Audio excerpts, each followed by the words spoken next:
This is definitely an attack. It will affect your child rearing. It will affect your education system. This is instructions for the teacher in the classroom to ask her or his students, how do people express their sexual feelings? What is abstinence? And here are some answers. Oral sex, masturbation, anal sex, massage, holding hands, touching each other's genitals, saying, I like you. And what they're doing is equating all these things. Saying, I like you is equal to anal sex. It is pornography. Men, especially on the House floor, did not want to look at. We couldn't show this on the television news, but yet we want our 4th grade children to be looking at this book. In the name of sexuality education, children are seeing obscene materials that have been ruled by Congress and by the Supreme Court impossible to show to children. An online CSE program for African youth called The World Starts With Me tells children that sexuality includes oral sex and masturbation. It then tells them it's their own choice if they want to lose their virginity. It shows children pictures of naked girls and boys in various stages of development, and then asks them to point out differences in their private parts. Parents likely will never know, as it is all done online away from home. They have elementary students as young as 9 years old. Then they teach them how to wear a condom.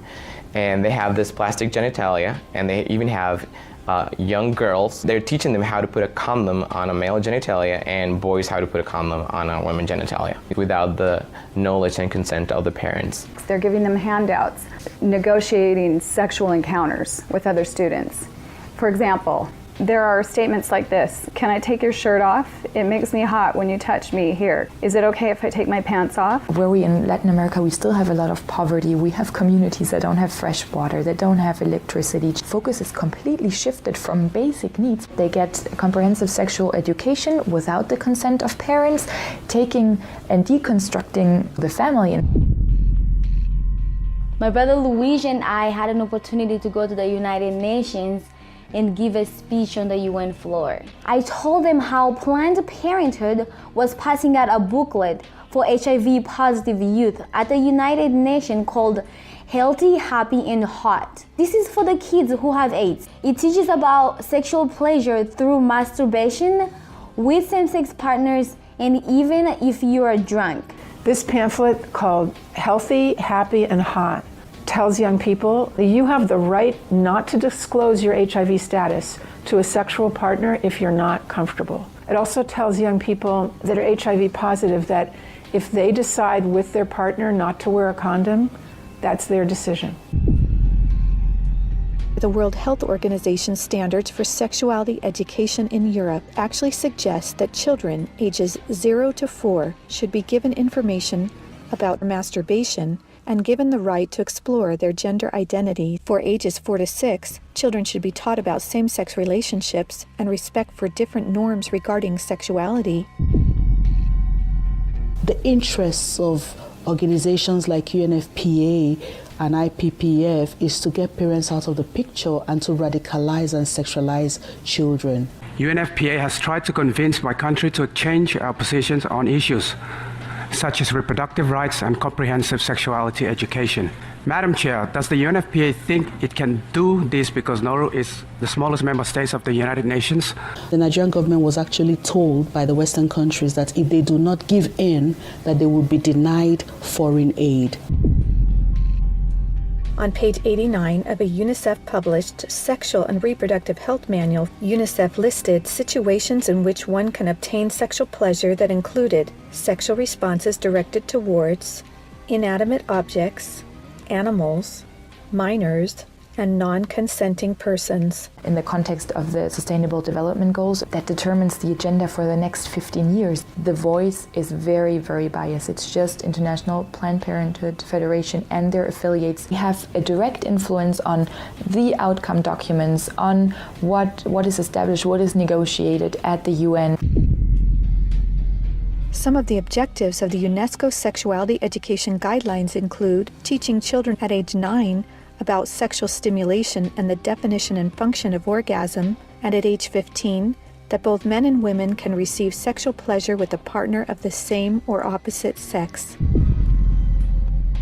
The It's All One curriculum also promoted by International Planned Parenthood, reveals the multiple manipulative tactics used to indoctrinate and sexualize children through CSE.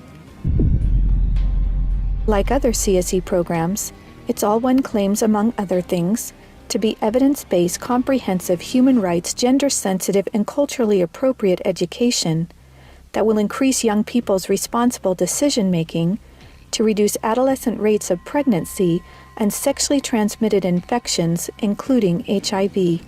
It's All One, however, like most CSE programs, is really just cleverly disguised abortion rights, sexual pleasure education, masquerading as human rights, gender, and sexual and reproductive health education. It aggressively promotes abortion. With over 112 references to abortion, It's All One has an obsessive focus on sexual pleasure, mentioning sexual pleasure 62 times. It promotes multiple sex acts and instructs children on how to stimulate themselves or their partner to orgasm. To explore their readiness, children fill out a worksheet that infers children are ready to have sex when you are feeling sexually attracted to the other person, and when you're feeling comfortable about telling the other person what feels good sexually. It teaches that human rights encompass sexual rights, including alleged rights to all persons to sexual expression and the right to seek sexual pleasure. Hooking children on sex is a multi-billion-dollar business for Planned Parenthood and other similar organizations. This is because children, or prospects, once sexualized, become Planned Parenthood customers, dependent upon their services. Comprehensive sexuality education programs are disguised under many names. They may be called comprehensive sex or sexual education, education on human sexuality, reproductive health education, information on sexual and reproductive health, family life education, teen pregnancy prevention, rape prevention, anti-bullying programs, HIV/AIDS prevention, and sometimes even abstinence or abstinence plus education. CSE programs usually falsely claim to be age-appropriate, evidence-based, healthy sexuality education that will prevent teen pregnancy, sexual abuse, STDs, and HIV.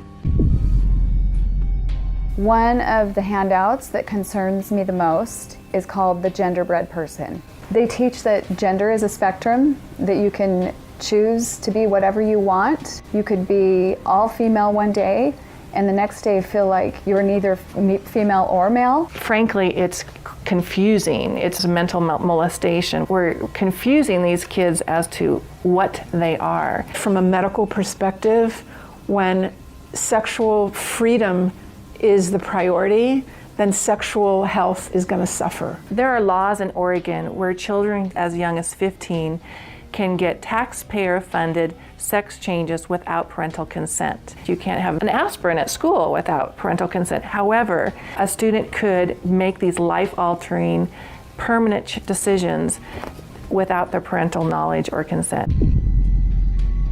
Sexual rights, sexual education movements began with Dr. Alfred C. Kinsey. Kinsey actually had pedophiles measure with a stopwatch how many children could achieve what he called orgasms within a 24-hour period. Today, comprehensive sexuality education is based on this philosophy that children are sexual from birth, created by Kinsey. Say no to CSE! Say no to CSE! We've got to stop it.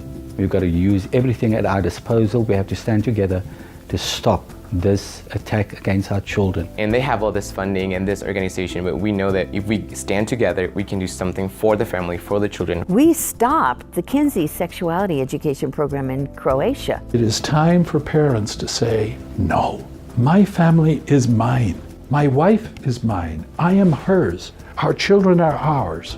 Band together and find ways to stop it from entering your country. Men have to rise up, defend their family. On matters sexual, the fathers have got to stand up. Say, you have no place talking sexuality to my children. We resist it, even with our lives, because that's what life is all about. It's happening on our watch. If we don't do something about it, it is all of us that carry that guilt. To learn more and to sign the petition to stop comprehensive sexuality education, go to stopcse.org. Together, we can and will protect the world's children.